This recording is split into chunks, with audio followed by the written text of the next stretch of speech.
So what's up, everybody? This is going to be my Black Clover 358 predictions. I believe this chapter is going to be very interesting because of the fact that it's going to be the last chapter of the volume. So we're going to see a lot of carnage, in my opinion. We're going to see everybody just take a huge L. It's going to look very hopeless, this chapter. I'm telling you guys. Some of you guys are saying, oh no, Yuno might do something or Asta might come in. I don't think Asta is going to come in just yet. I think we're going to get a full carnage and then we're going to get an update as to what the Black Bulls are doing. And you notice that Mimosa isn't on the battlefield right now, so she's most likely with the Black Bulls trying to find out where Asta's at. She probably still believes Asta is alive. And also, we didn't see Noelle, which is another indication that this battle that we're seeing right now versus Yuno and Lucius is not going to be the end. Everything looks hopeless until obviously Asta brings the hope in. So let's get into my Black Clover 358 predictions.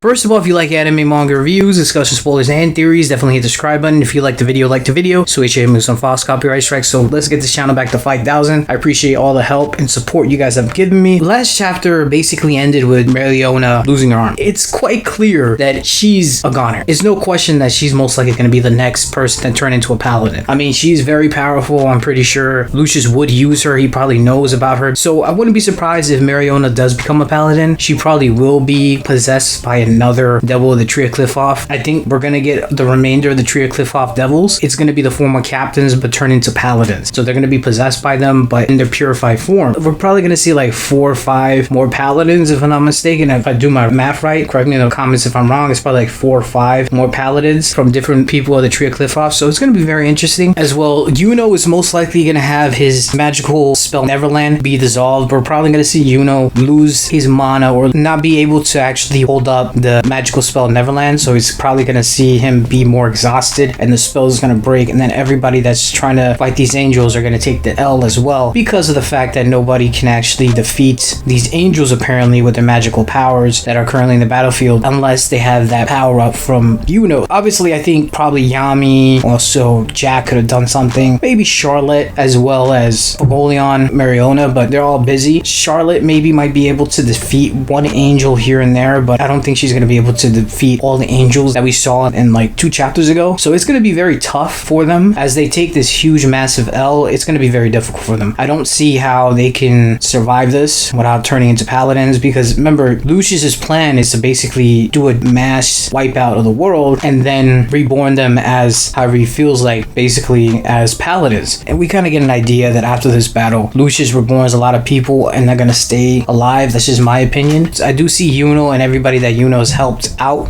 in terms of his magic Neverland just not being able to do anything this chapter. Yuno is probably going to be very exhausted. He might get a devastating blow, but I still think William Vengeance again is going to use his final bits of magic to try to save Yuno in some way or another. And I think that one future that Lucius saw where Yuno actually ends up being a thorn on his side is going to be the future that actually happens. Of course, Asta will make that future more possible. That's in my opinion. We were told that Asta is an anomaly and Lucius is unable to see the future clearly with Asta around. Yuno's most likely going to survive this. If not, he turns into a paladin. I think it will be really cool if he does turn into a paladin, and then, you know, because he has that elf spirit, he's still able to control himself in a way. And then another thing, I do see Yami taking a huge L. I wouldn't be surprised Yami either takes the last stand in this chapter or he ends up looking like he's about to die, because like I said before, a paladin Yami versus Ichigo battle will be insane, and I think that'll be very good for the story. I mean, think about it. Ichigo thought that Yami was this horrible person, and then she finds out that Yami was the person that actually was trying to save her from her past when she went berserk and basically nuked her whole family. So I see an Ichigo versus Paladin Yami coming up in the future. I know a lot of people are not liking that, but it's just something I see happening. And it would be very cool to see Ryu fight Yami as a paladin, because I'm pretty sure that Lucius knows Asta is alive. So one of the people that Lucius would use to manipulate Asta would be Yami, as well as the people from the Land of the Rising Sun, especially like Ryu. I can see that happening. Of course, Ryu can see the future, and keep in mind, it's basically 2 people seeing the future battle each other in a sense, because Ryu is the shogun, so he's going to be like the general of this war, and then, you know, obviously Lucius is the general of his clan, basically his army of pseudo angels. So it would be very cool to see the clash between them. Ryu is like, oh, I can see the future better than you, towards Lucius. Obviously, we're not going to get that this chapter, but I'm just saying that. With that being said, said, Yami turning into a paladin, to me, it's almost a given. And we're probably going to see this chapter, because it's going to be the last chapter of the volume, Yami looking like he's about to die. I think it will be very good story writing in a sense to have Yami as a paladin fighting against Ichigo, because the emotions in that fight will be very insane. Of course, if Yami doesn't die, maybe Lucius just turns into a paladin just like he did with Sister Lily. So it could be that Yami doesn't die, but he just turns into a paladin. We'll see. But I definitely see Yami starting to fight Morgan because of the fact that Jack passed away. So Yami is gonna go for an attack. He's probably gonna have some dialogue with Morgan and say, hey, do you remember how you used to be? Please remember yourself. And maybe we might see a crack again towards Morgan fighting Yami. Definitely see that happening. I definitely see that Morgan won't be able to actually take Yami's life away. Of course, Morgan, his soul is completely brainwashed to the likings of Lucius, but we seeing Sister Lily do crack. I wouldn't be surprised if Morgan won't be able to actually finish off Yami, but Lucius just turns Yami into a paladin. Because think about it, one of the people that was the closest to Julius was Yami and William Vengeance. William Vengeance just lost the arm, but I definitely see him taking all his power away. So who would be a good pawn for Lucius, the person that has been inside Julius this whole entire time and has used Yami already as a pawn? It's, of course, the captain of the Black Bulls. Like, I see that battle between Paladin Yami, Ichigo, the Ryu 7, and also the Black Bulls being very emotional. I'm telling you guys. It would be like Ichigo can't defeat Yami as a paladin, and then the Black Bulls together with Ichigo fight Yami, and then she's gonna be like, oh wow, these are the people that have been affected in a positive way by Yami. And then she starts seeing more of herself, as she used to think that Yami was a bad person, and then she's like, I'm glad that I was wrong. That's what I think is gonna happen. I'm telling you guys. I know I keep repeating myself. I see Mariona being taken out very easily this chapter. I think the fact that she's had her arm already disintegrated, we're gonna see her other arm get disintegrated, and then she's probably gonna get a hole through her body. But like I said before, I wonder what devil possesses Morris. I might do a video about that in the future. I'm gonna do a couple of videos if I have the chance, but I think Morris's devil is gonna be very interesting. It's probably gonna be a devil that, or a demon that actually is super knowledge seeking and fits his character. I think this chapter is gonna be a massive L for everybody. We're gonna see a lot of people lose their lives, and it's gonna look very grim. However, at the end of the chapter, we're probably gonna see the Black Bulls maybe in a panel. Of course, we could see Noelle in this chapter. Like I said before, I don't see the Black Bulls, Noelle, and also Mimosa, because I think they're together joining the battle just of yet, because they haven't went to the Land of Rising Sun, and there's been jokes already set up for especially Charmy with that little divine goddess that they have of food to not show up in the Land of Rising Sun. I don't think Tabas is just gonna skip that quickly. We're gonna get a couple of chapters when they actually go into the Land of Rising Sun. So at the end of this chapter, when everything looks completely hopeless, everything looks completely disturbed, we see what the Black Bulls are doing and how they plan to meet up with Asta. Because we were told by Ryu that the Black Bulls, well, Ryu said his friends, but we know that he means the Black Bulls are gonna find a way to get to the Land of Rising Sun and get Asta. So we will see them most likely in this chapter towards the end, or a panel here and there, because I think this is going to be a complete Carnage chapter. Also, seeing Noelle's sibling is fighting their mother, I think we're going to see all of them taken out. I don't know if the ones that people don't like are going to be reborn. I could see them getting reborn, but I don't think they're going to turn into paladins. They're probably going to escape to tell what happened to Noelle, so that she will probably be aware of what's going on, because I think that once the Black Bulls get to the Land of the Rising Sun and then they come back to the Clover Kingdom, they're going to have to get informed as to what happened exactly. And I think Noelle's two siblings that are like very classes are going to be the ones that inform Noelle what exactly happened. So it's going to be a crazy chapter, telling you guys. I don't see many people surviving this. I mean, Fogolion could end up turning into a paladin in this chapter. I mean, I would like to see him do Spirit Dive, so I don't think he's going to end up becoming a paladin in this chapter, or he probably might end up using Spirit Dive in this chapter, but I doubt it. He would have done Spirit Dive already, but we could see it happen in this chapter, unless Tabata wants to turn Fogolion into a paladin that does the Spirit Dive. However, because Salamander, if I'm not mistaken, if their user dies for whatever reason, Salamander will have to go to another user. And also because Mariona is probably the only person that can compare or is stronger than Fogolion, so the fact that she's dying, in my opinion, it means that Fogolion might end up surviving this, unless what Tabata wants to do is make Fogolion actually end up dying, and then Salamander goes to Leo. We haven't seen Leo in such a long time, which is another character that I think is with the Black Bulls. I mean, he's like an honorary Black Bull as well, and if you think about it, he is one of Asta's rivals. There's a possibility that Leo, if Fogolion actually dies, Salamander ends up with Leo, and I think that would be a really epic power-up. And also, think think about it, Fagolian lost his arm. Lucius could literally make him die and then reborn him as a paladin with both of his limbs. And then when Asta defeats Lucius, obviously Fagolian will be still alive, in my opinion, and he will have that arm again made out of flesh, because we've seen literally what he did to Morris. Morris was completely destroyed, but his body was reworked and turned back to normal. So I could see Fagolian dying and then Salamander getting past to Leo. It's going to be very epic, but that's basically all to say. Thank you so much for watching. If you liked the video, like the video. Let me know what you think about what's going to happen in Black Clover 358. Let me know what you think about this video. Do you think that Leo might end up getting Salamander if Fagolian actually dies? Do you think Fagolian is going to die? Do you think Mariona is going to die? Do you think Yami might end up dying in this chapter as well? Who do you think is going to get reborn as paladins? Do you think the Black Bulls are going to be shown in this chapter? Alright, like if you liked the video, comment, subscribe, and I'm out of here.